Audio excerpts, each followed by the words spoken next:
hearing what I'm saying? So we are the physical manifestation of what he came to do.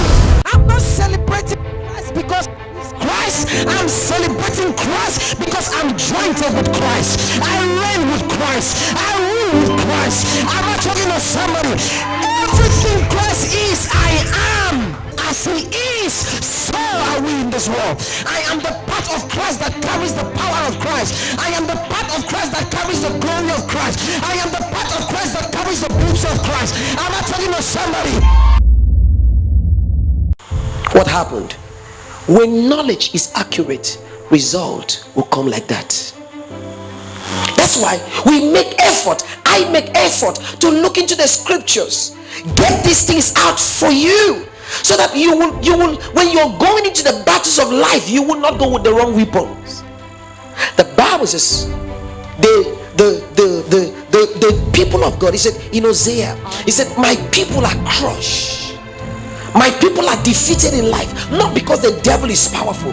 My people are defeated not because they don't have connections. My people are defeated for the lack of knowledge. The lack of knowledge has been what has caused the failure. The lack of knowledge has been what has caused the defeat of many Christians today. You can't afford to be ignorant.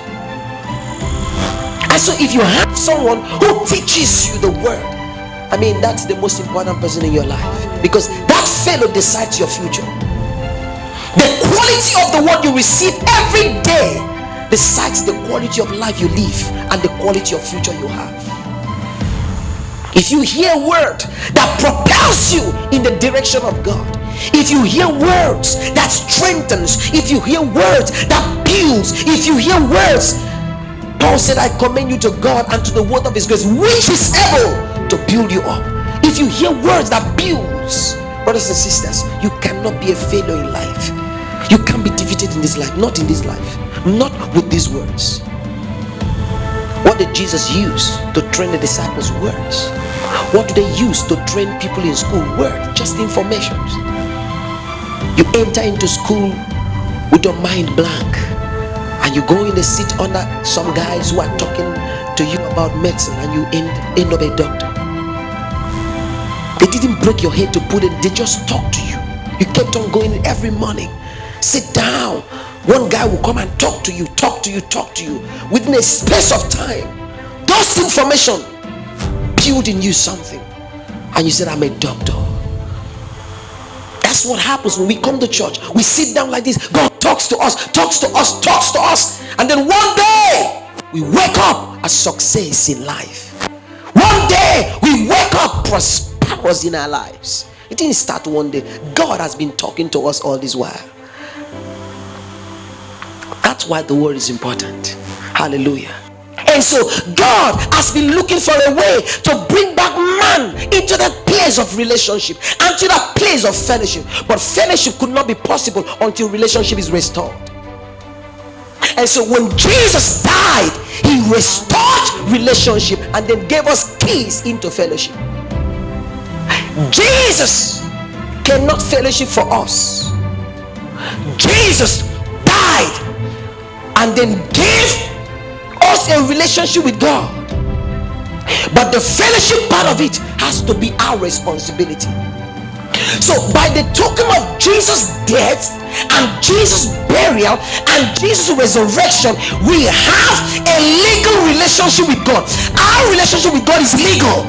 We are recognized in heaven as God's bona fide children. There's no doubt about it. We are recognized in heaven as his bona fide children. I'm a bona fide child of God.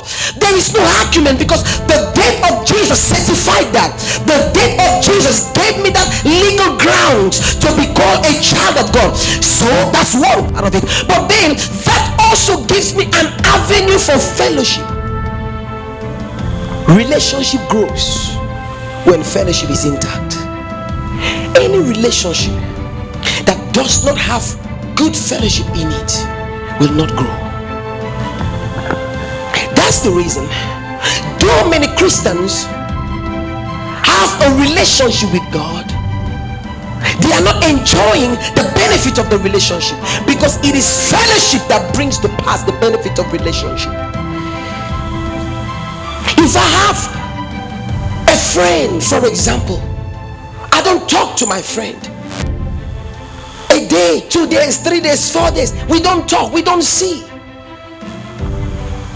I will not enjoy the benefit of that relationship. So when we don't talk with God, when we don't have that fellowship with God, what happens? We don't enjoy the real benefit, the real essence of our relationship. Relationship suffers when fellowship is absent. And the more you talk with someone, the more you know the person. Some Christians don't really know much about God, because they spoke with God 5 years ago, and since then they have stopped communicating with God, and they still walk with the God of 5 years, not knowing that God changes in glory.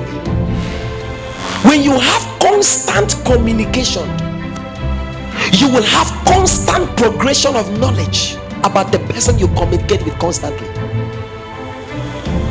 The person you communicate with constantly, you will always have constant progression of knowledge regarding that person. Talk to someone, you used to talk to someone 3 years ago, 4 years ago, and now you guys no longer talk. There's no guarantee you know the person now, because as the day goes by, people changed.